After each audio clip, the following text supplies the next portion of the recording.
Thalassery north ഉപജില്ലയിലെ ഏക സർക്കാർ എൽ.പി. സ്കൂളായ പുല്ലിയോട് ഗവൺമെന്റ് എൽ.പി. സ്കൂൾ കൂടുതൽ സൗകര്യങ്ങളോടെ മികവിന്റെ കേന്ദ്രമായി മാറുന്നു. സ്കൂളിന് പുതുതായി നിർമ്മിച്ച 3ാം നിലയുടെയും സ്റ്റേജ് ഓഡിറ്റോറിയം എന്നിവയുടെയും ഉദ്ഘാടനം വിദ്യാഭ്യാസ മന്ത്രി വി. ശിവൻകുട്ടി ഓൺലൈനായി നിർവഹിച്ചു.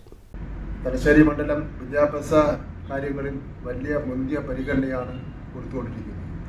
ഏതാണ്ട് 100% പുതിയ സ്കൂളുകളും നിർമ്മിച്ച് കഴിഞ്ഞിരിക്കുകയാണ്.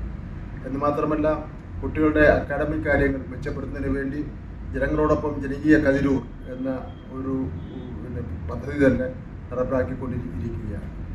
ഉദ്ഘാടന ചടങ്ങിൽ സ്പീക്കർ അഡ്വക്കേറ്റ് എൻ ഷംസീർ അധ്യക്ഷനായി. പൊതുവിദ്യാഭ്യാസ മേഖലയിൽ കാതലായ മാറ്റങ്ങളാണ് വന്നിട്ടുള്ളത്. ഭൗതിക സാഹചര്യങ്ങൾ മെച്ചപ്പെടുത്തുന്നതിനൊപ്പം അക്കാദമിക് നിലവാരം ഉയർത്താനും കൂടുതൽ പ്രതിഭാശാലികളെ സൃഷ്ടിക്കാനും സ്കൂളിന് സാധിക്കണമെന്ന് സ്പീക്കർ പറഞ്ഞു. അതുപോലെ നിരവധി വിഷയങ്ങൾ, ക്ലാസ് സമയമാറ്റം സംബന്ധിച്ച് എനിക്ക് അഭിപ്രായമുണ്ട്. ഗൾഫ് രാഷ്ട്രങ്ങളിൽ രാവിലെ 8 മണിക്ക് സ്കൂള്, ഇവിടെ എത്തുമേ അതൊന്നും പറ്റൂല, 10 മണിക്കേ പറ്റൂ. അവിടെ മദ്രസ ഉടനെയില്ലേ? അവിടെ മദ്രസ ഉടനുണ്ട്, പ്രശ്നമില്ല. ഇവിടെ എത്തുമ്പോൾ പറയുന്നത് ഇവിടുത്തെ മദ്രസക്ക് പോകണം. വിദ്യാഭ്യാസത്തിനോ മതപഠനത്തിനോ മതപരമായ ആചാരങ്ങൾക്കൊന്നും ഞങ്ങളെതിരല്ല.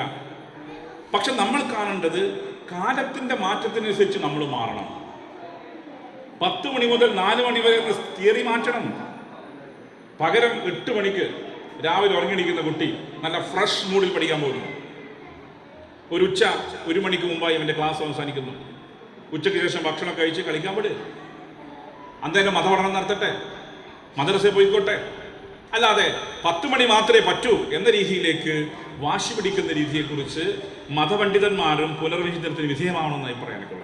ജില്ലാ പഞ്ചായത്ത് അംഗം Muhammad Afsal, Panoor block panchayat vice president T Ramla, Kathiroor panchayat president P Sanil, PWD executive engineer Shaji Thayyil, Thalassery north ഉപജില്ലാ AEO A Prashanth, Kannur DIET lecturer Anupama Balakrishnan, Thalassery north BPC Chandramohan തുടങ്ങിയവർ പങ്കെടുത്തു. 2020 പുല്ലിയോട് ഗവൺമെന്റ് LP സ്കൂളിന്റെ പുതിയ കെട്ടിട നിർമ്മാണം ആരംഭിച്ചത്. 2019-20 വർഷത്തെ പദ്ധതിയിൽ ഉൾപ്പെടുത്തി 1 കോടി രൂപ ഉപയോഗിച്ച് കെട്ടിടത്തിന്റെ തറനിലയും 1ാം നിലയും പൂർത്തീകരിച്ചു. 2023-25 സാമ്പത്തിക വർഷ പദ്ധതിയിൽ 142 ലക്ഷം രൂപ അനുവദിച്ചതിൽ കെട്ടിടത്തിന്റെ 3ാം നിലയിൽ ഹാൾ, കെട്ടിടത്തിന്റെ ടോയ്ലറ്റ്, മുറ്റം, കെട്ടിടത്തിൽ നിലവിലുള്ള ഓഡിറ്റോറിയം എന്നിവയുടെ നവീകരണം എന്നീ പ്രവൃത്തികൾ പൂർത്തീകരിച്ചു. 278.70 ചതുരശ്ര മീറ്ററാണ് ഹാൾ വിസ്തീർണം. News bureau, Thalassery.